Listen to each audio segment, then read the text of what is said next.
ഇവിടെ ചിലവരൊക്കെ ഫീസ് അടയ്ക്കാതെ എൻ്റെ ക്ലാസ്സിൽ ഞെളിഞ്ഞിരിക്കുന്നവരുണ്ട്. അതാരാണെന്ന് ഞാൻ പറയണോ അതോ അവരായിട്ട് വരുന്നോ? ദിവസത്തിന് ഇപ്പുറം തരൂന്നാ പറഞ്ഞത്. നിവർത്തിയേരുകൊണ്ട് തരാതിരിക്കുന്നത്. നിന്റെ ഇവിടുത്തെ മോണാക്റ്റൊന്നും എനിക്ക് കാണണമെന്നില്ല. നീ ഫീസ് അടച്ചിട്ട് വന്നാ മതി. എന്ത് പറഞ്ഞാൽ ഈ കരഞ്ഞോണ്ടിരുന്നാ മതിയല്ലോ.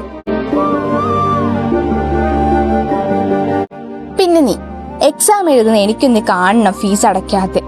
2 ആഴ്ച കഴിഞ്ഞാൽ നിനക്ക് എക്സാം ആണല്ലോ. ഇനി 10ാം ക്ലാസ്സിലേക്ക് ഞാൻ നിന്നെ ജയിപ്പിച്ച് വിടാം.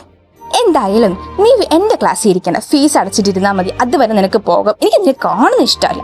അയ്യോ മിസ്സേ, അങ്ങനെ പറയല്ലേ മിസ്സേ. അടുത്ത മാസം ഇനി 10ലോട്ട് എന്നെ ഇനി തോപ്പിച്ച് വിടല്ലേ മിസ്സേ. പ്ലീസ് മിസ്സേ, എനിക്ക് ഒരു അവധിയും കൂടെ താ മിസ്സേ. എന്നോടിങ്ങനെ ചെയ്യല്ലേ മിസ്സേ. എൻ്റെ അച്ഛനും അമ്മയ്ക്ക് ആകെ പ്രതീക്ഷയായി ഞാൻ. പ്ലീസ് മിസ്സേ, പ്ലീസ് എൻ്റെ അവസ്ഥയൊന്ന് മനസ്സിലാക്കും മിസ്സേ. ഞാൻ എങ്ങനെയും അടച്ചു തീർത്തോളാം. പ്ലീസ് മിസ്സേ. ഞങ്ങളൊക്കെ പാവപ്പെട്ടവരാ മിസ്സേ. ഒരുപാട് കഷ്ടപ്പെട്ടിട്ട് ഇവിടെ വരെ എത്തിയത്. ആകെ ഒരു ആശ്രയമാ ഞാൻ മിസ്സേ. പ്ലീസ്. ഇത്രയും പേരുണ്ട്, അവരൊക്കെ കൃത്യമായിട്ട് ഫീസ് അടയ്ക്കുന്നുണ്ട്. നിനക്ക് ഫീസ് അടയ്ക്കാൻ പറ്റുന്നില്ലെങ്കിൽ നീ ഇവിടെ പഠിക്കണ്ടെന്നേ. എന്തിനാ വെറുതെ അച്ഛനും അമ്മ ഇങ്ങോട്ട് പറഞ്ഞു വിടുന്നത്? നിനക്ക് വല്ല ഗവൺമെന്റ് സ്കൂളിലും പഠിച്ചുകൂടെ? നിനക്ക് എന്തായാലും ഇത് പറ്റി തന്നെ പഠിക്കുകയും ചെയ്യണം, ഒട്ട് ഫീസ് അടയ്ക്കാനും പറ്റത്തില്ല.